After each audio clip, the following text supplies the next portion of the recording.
हाँ जी बेटा। क्या हाल चाल जी आप सबका। होपफुली आप सब बढ़िया होंगे जी और तैयारी जो है जोरों शोरों पे चल रही होगी। एसएफएम का सीए फाइनल का आरटीपी आज देखने लगे हैं, आरटीपी मई 22। तो इसके रिगार्डिंग क्वेरीज हैं थोड़ी सी कि भाई फर्स्ट क्वेश्चन लोगों को लग रहा है कि एक नए टॉपिक से आ गया, नो डाउट नया क्वेश्चन है, ब्रांड न्यू क्वेश्चन है। कॉन्सेप्ट अच्छे से समझना है, थॉरोली वीडियो को देखना है। आने वाली एक दो अटेम्प्ट्स में मेरे ख्याल है पेपर में दिखना चाहिए सवाल। ठीक है जी। तो पहले तो थोड़ा जाए इसका ओवरव्यू लेते हैं कि क्वेश्चन में है क्या।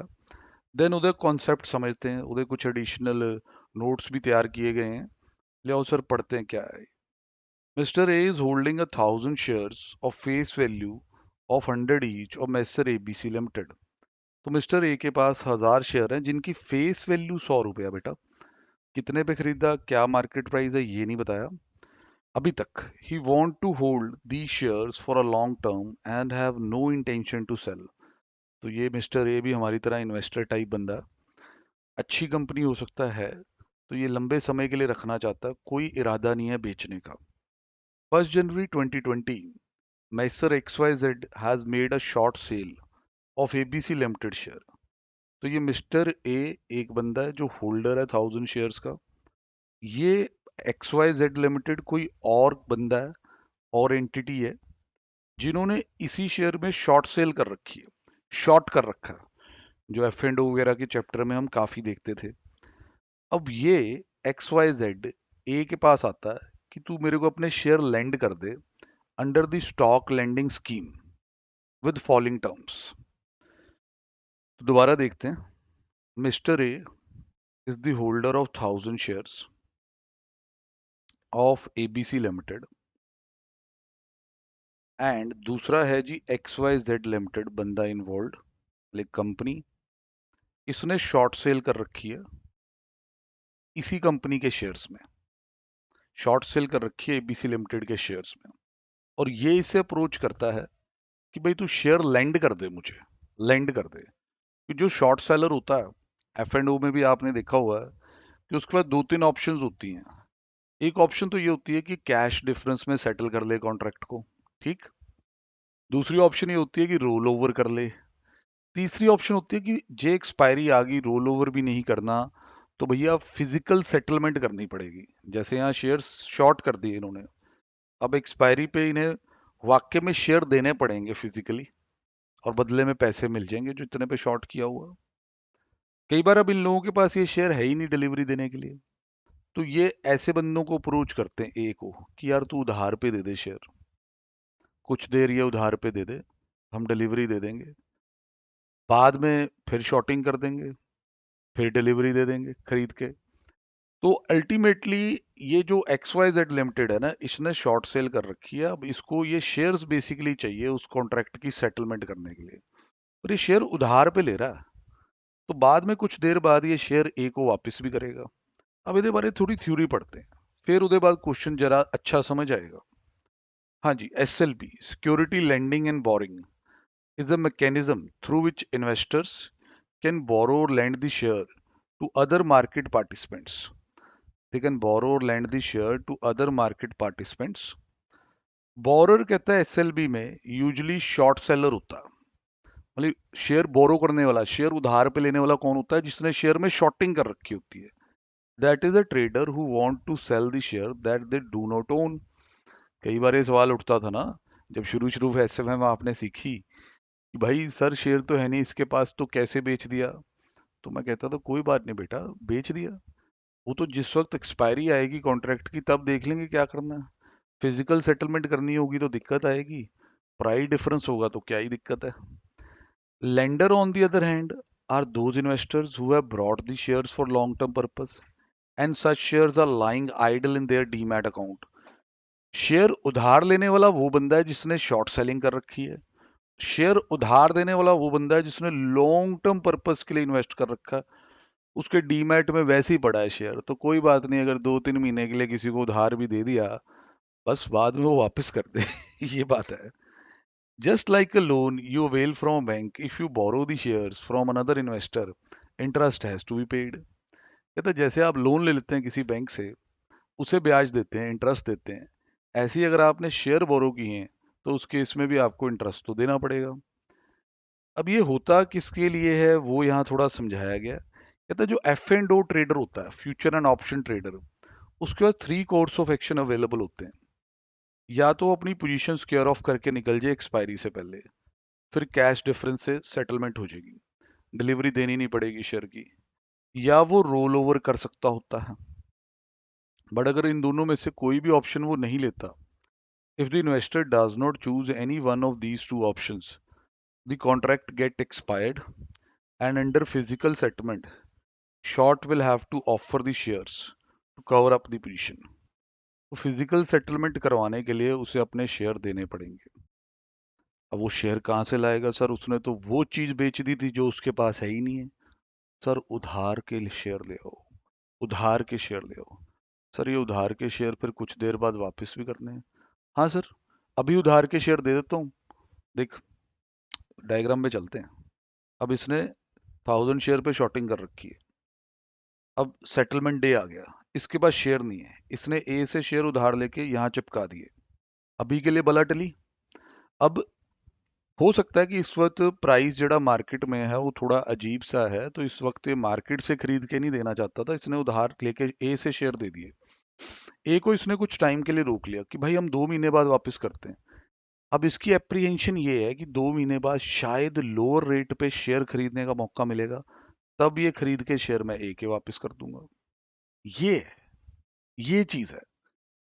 XYZ ने शेयर शॉर्ट किया, सेटलमेंट फिजिकल करनी है, दिन आ गया, शेयर दो। एक मौका, सर आप मार्केट रेट पे शेयर खरीद के दो, सर बड़ा महंगा मिल रहा है इस वक्त तो। दूसरा, सर आप किसी से शेयर उधार लेके अभी दे दो कि अभी के लिए बला टालो, और जिससे उधार लिया है उसे कहे भाई वेट कर यार, 2 महीने 3 महीने में तेरे शेयर वापस करता हूँ। अब तेरी सोच ये है कि 2-3 महीने में जब शेयर वापस करना होगा तो सस्ता मिल जाएगा, इसलिए ये स्कीम चलती होती है बेटा। और सुनते हैं। In such a scenario, rather than buying the share from open market to cover the position, trader can go to the SLB platform, borrow the required share for covering.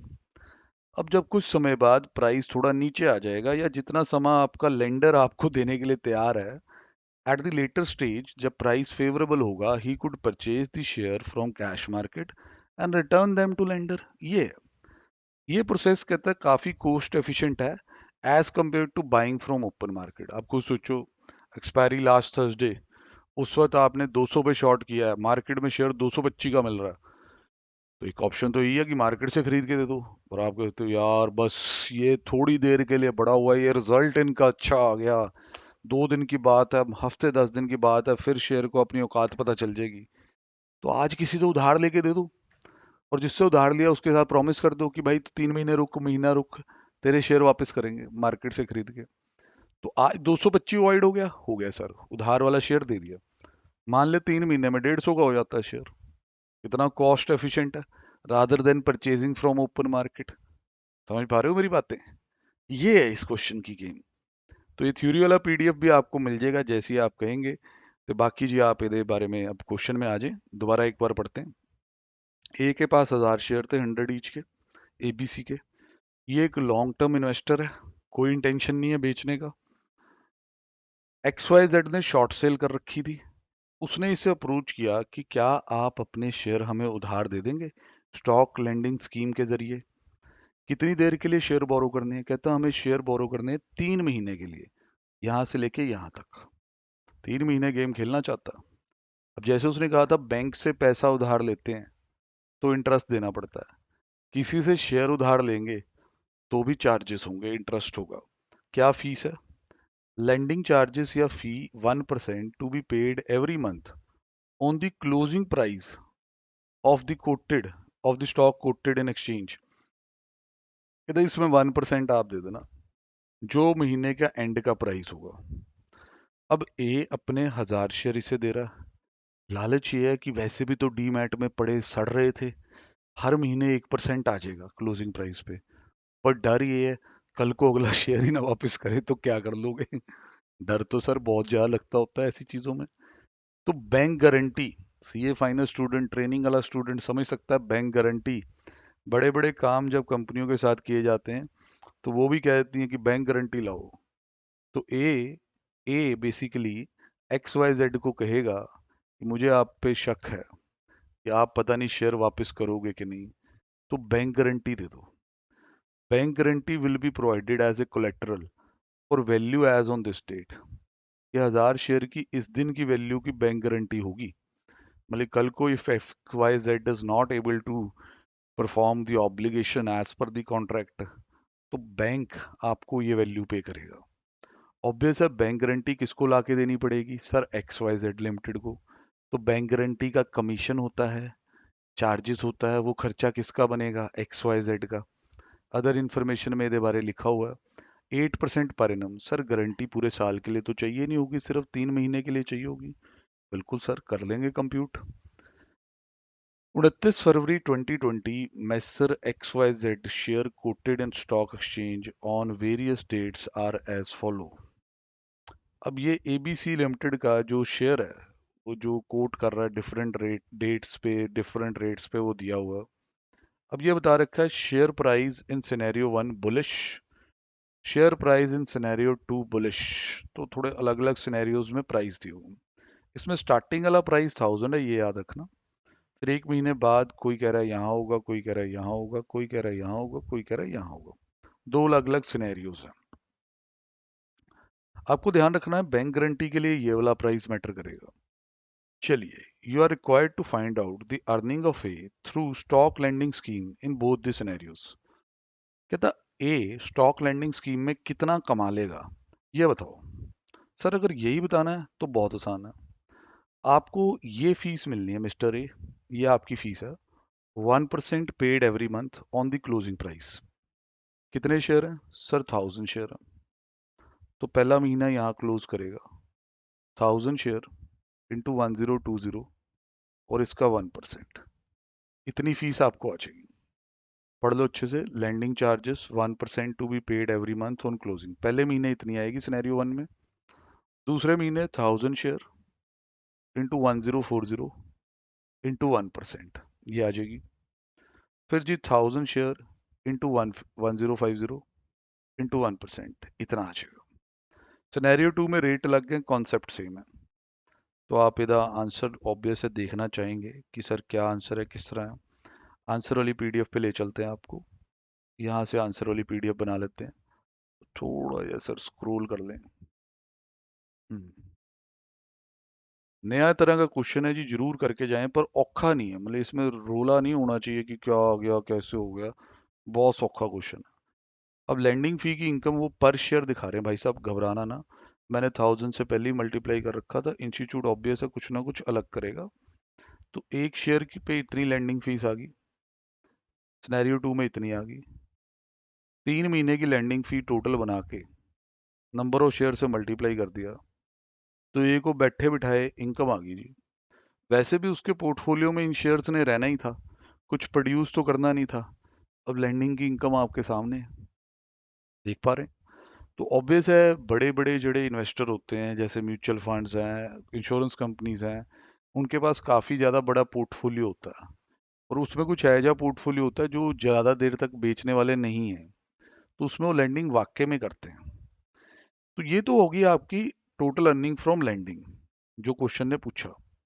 अब सर इसमें एक एरर आई जब ये RTP शुरू शुरू में आया ना, इसलिए आरटीपी जब शुरू शुरू में आया ना और कोई गलती लगे भी, तो थोड़ा सब्र रखना चाहिए, वेट करना चाहिए, इंस्टीट्यूट ठीक कर देता होता। अब जैसे इन्होंने टोटल अर्निंग्स पूछी, this to this in both scenarios, अब बंदा कहता है यार लैंडिंग इनकम ही है और केड़ी इनकम होनी है। यार बैंक गारंटी की कमीशन तो बैंक की इनकम है ना, अब एक ही तो यही इनकम है। तो भाई बिल्कुल ऐसा ही। बट जब हम आंसर देखे तो उसके अंदर एक डिविडेंड की भी बात कर रखी है। बंदा कहता है ये कहाँ से आ गया, क्वेश्चन में तो है नहीं। क्वेश्चन में नहीं है, पर आईसीआई ने, आप वेबसाइट पे जाएं जहां ये आरटीपी होस्ट किया, नीचे यदि करेक्शन वाली फाइल डाली है, वो फाइल मैं यहाँ ले आया हूँ। आप इसको प्लीज़ मेरे साथ एक बार देख लेंगे, ताकि डिविडेंड की इनकम भी आ जाए। और अगर आप हार्ड कॉपी यूज़ कर रहे हैं तो उसके अंदर आप ये लाइन इंसर्ट कर देंगे। In question number 1, under the other information, please also consider the information, following information. 29 February masher ABC limited declared a dividend of 25%। कहता आप ये ऐसे मान के चलें कि ये इंफॉर्मेशन मिस प्रिंट नहीं हुई थी, ओमिट हो गई थी। अब इसे भी कंसिडर करें कि वो जो कंपनी है वो डिविडेंड डिक्लेयर करती है। तो mister A you are the owner of share, even though you have land the shares, dividend तो आपका ही आएगा। रजिस्टर ऑफ मेंबर में तो आप ही हो, रिकॉर्ड डेट पे तो शेयर आपके नाम पे ही है। तो 29 फरवरी को 25% डिविडेंड, फेस वैल्यू भी अच्छी खासी है। 25 रुपए की डिविडेंड की इनकम यहाँ होने वाली है। तो ये हम देखने वाले हैं कि इनकम में लिखा गया, यस सर बिल्कुल लिखा गया, 25 रुपए दोनों सिनेरियोज में। अब आपकी टोटल इनकम इतनी हो गई, टोटल इनकम यहाँ से भी इतनी हो गई, 1000 शेयर मल्टीप्लाई करके टोटल इनकम का जवाब दे दिया। टोटल इनकम का मतलब income from share lending plus dividend की income, income from share lending plus dividend की इनकम। ये तो सर सारी बातें लेंडर की हो गई। वो बेचारा बोरोअर ऑफ शेयर जिसने शॉर्टिंग कर रखी है, थोड़ा सर उसका भी कुछ बता देते। सर बता रहे हैं, उसके लिए पूछे में हम बता देते हैं। देखो क्या कहता है, व्हाट इज द प्रॉफिट और loss to X Y Z by shorting the shares through the stock lending in both the scenarios. Simple सी बात है यार, 3 महीने के एंड पे शेयर वापस करना। 3 महीने की शुरुआत पे आपने शॉर्ट किया हुआ 1000 पे, तो एंड में जो रेट है वो लग जाएगा गेन लॉस के लिए। बाकी जी आपने लैंडिंग फीस भी पे की है, आपने जी गारंटी भी पे की है, बहुत बातें दिमाग में चलते हैं। सर देखो, सबसे पहले gain on shorting of shares आ रहा है, 1000 पे सेल है। पहले सिनेरियो में 3 महीने के एंड पे प्राइस 1050 हो जाता है। इसे 3 महीने के एंड पे ही सॉल्व करेंगे बेटा, क्योंकि हम मान रहे हैं सेटलमेंट 3 महीने के एंड पे ही है। लैंडिंग फी हर महीने वो अलग बात है, तो 50 रुपए का नुकसान। अगले वाले में 1000 माइनस 940, 60 रुपए का फायदा, 60 रुपए का फायदा। बाकी जो लैंडिंग फी पे किया वो आपके सामने दोनों सिचुएशंस में। बैंक गारंटी की बात, सर ये ना पर शेयर चल रहे होते हैं, इसलिए मैं बैंक गारंटी भी पर शेयर आपको समझा देता हूँ। सर बैंक गारंटी आपने यहाँ ऊपर आना है कि बैंक वालों ने क्या गारंटी दी है। Bank guarantee will provide as collateral for value on 1120, value on 1120 is 1000 rupee per share. 1000 रुपए की बैंक गारंटी है, 8% के हिसाब से 3 महीने के लिए। तो बैंक गारंटी के आपने 20 रुपए दिए होंगे पर शेयर, तो यहाँ से अच्छे से देखते चलें, 20 रुपए। तो इस हिसाब से एज ए शॉर्टर आपको नुकसान हुआ, लैंडिंग फी आपने दी, बैंक गारंटी आपने दी, इतना ज्यादा नुकसान हो गया। दूसरे सिनेरियो में शेयर नीचे आ गया, खरीद के वापस करते हो तो फायदा, ये नेट गेन आ जाता है। तो heavy loss in first case, second case में एक नॉमिनल सा प्रॉफिट उसको हो जाता है। तो ये भाई नया क्वेश्चन था जिसका थोड़ा उछाल है कि कुछ नया आ गया, डरने वाली बिल्कुल बात नहीं है, बहुत इजीली हो जाता है। इसको एक्सक्लूसिव ही रखेंगे न्यू क्वेश्चन को, ठीक है जी। बाकी का आरटीपी अगले पार्ट्स में आ जाएगा। डन है जी अभी के लिए, ओके जी, ऑल द बेस्ट।